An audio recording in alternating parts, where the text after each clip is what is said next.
নমস্কার, সবাই ভালো আছেন? শুভ সকাল সবাইকে। এই দেখুন, আমার ঘুম ভেঙে গেছে ভোর 4টাতে। আমি উঠে আমার নিজের কাজে লেগে পড়েছি, ঝাড় দেওয়া, ঘর পরিষ্কার। এই দেখুন, আমার ছেলে এখনও ঘুমোচ্ছে।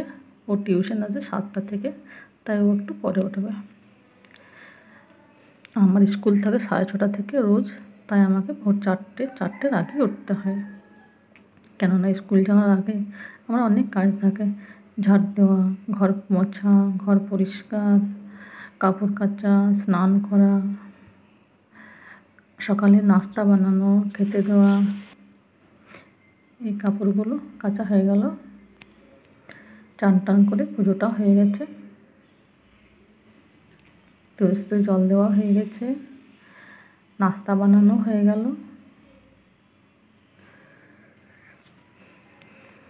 এবারে খেতে দিলে হয়ে যাবে। এই দেখুন, নাস্তা হয়ে গেছে, চা, স্যাও, পরোটা আর একটু পাঁপড় ছেঁকে দিয়েছিলাম।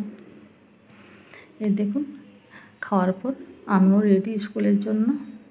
তার আগে একটু পায়রাদেরকে জল দিয়ে যাব আর গাছগুলোতে একটু জল দিয়ে যাব। স্কুলে যাওয়ার আগে ওইটা আমার একটা কাজ থাকে আবার। দেখুন কি সুন্দর লাগছে চারপাশটা। সকাল সকাল খুব সুন্দর লাগছে আবহাওয়াটা, বেশ সুন্দর। আমায় কেমন লাগছে ওইটা একটু জানিয়েবেন।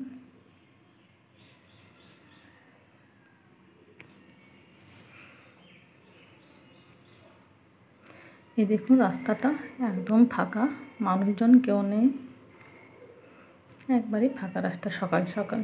এটা হচ্ছে আমাদের পাড়ার রাস্তাটা।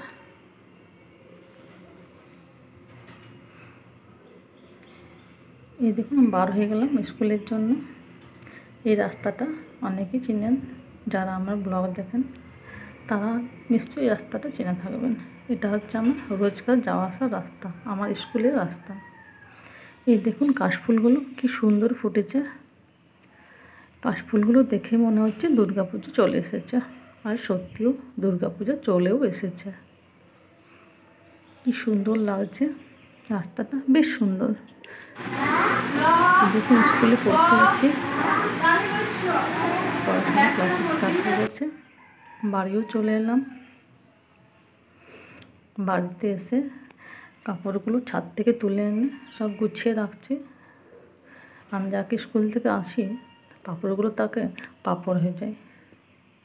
এই দেখুন, আমার ছেলের পড়ার টেবিলটা খুব অগোছানো করে রাখে। সে বাগানো একটু জানে না, আমাকে রোজ গুছিয়ে দিতে হয়।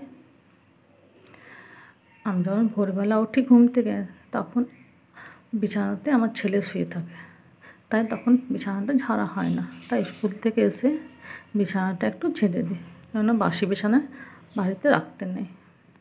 তাই স্কুল থেকে আসার পর ওটা একটু ঝেড়ে দিই।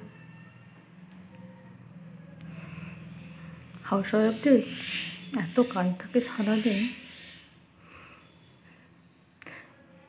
এই রুমের বেডটা আমার ভীষণ পছন্দ, কেননা এখানে দেখছেন তো কি সুন্দর প্রকৃতি সৌন্দর্য দেখা যায়, তাই না?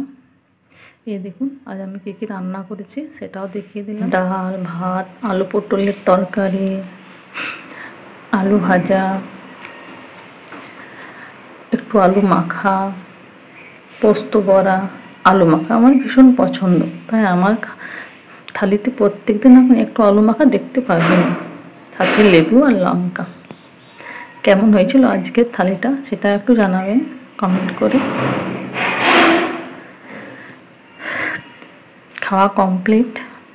এই দেখুন, বাসন টাসন মেজে রেখে দিই। এবার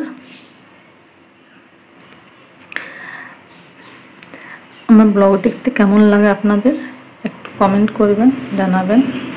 আর আমার কী আমার মধ্যে কমি আছে সেটাও একটু জানাবেন।